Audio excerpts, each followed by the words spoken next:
सद्विवेक बुद्धीने मतदारांनी चांगल्या पद्धतीने केली तर निवडणुकीत चमत्कार घडेल।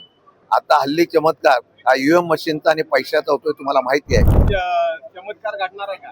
पांडुरंगाच्या कृपेने सध्याच्या निवडणुका ज्या पद्धतीने होत आहेत त्यात सातारा, सांगली आणि सोलापूरची निवडणूक पांडुरंगाच्या आशीर्वादाने फक्त सद्विवेक बुद्धीने मतदारांनी चांगल्या पद्धतीने केली तर निवडणुकीत चमत्कार घडेल। आता हल्ली चमत्कार हा ईव्हीएम मशीनचा आणि पैशाचा होतोय, तुम्हाला माहिती आहे।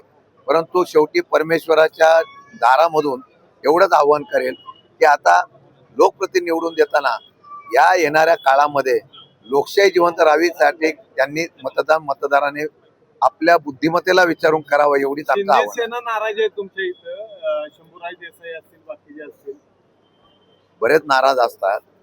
मध्यंतरीचा प्रकार जो घडला होता त्यातून नाराजीचा सूर आहे।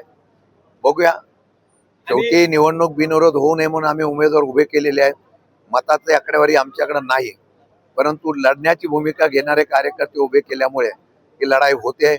मला वाटतं लोकांनी जर पूर्वीचा इतिहास आणि पूर्वीचा काळ आणि झालेली घटना आठवली तर मला वाटतं चांगल्या प्रकारचा निर्णय होऊ शकतो। काँग्रेस एकत्रीकरणाबद्दलची चर्चा सुरू केली, कसं बघताय, कोण मुद्दाम करते? नाही, असं आहे की काँग्रेसच्या बाबतीमधली चर्चा काल तृणमूल काँग्रेस एकत्रीकरण होईल, राष्ट्रवादी शरद पवार पक्ष एकत्रीकरण करावं, विलिनीकरण अशा चर्चा आहेत। अशी चर्चा कुठल्याही आमच्या पक्षाच्या याच्यात झालं नाही।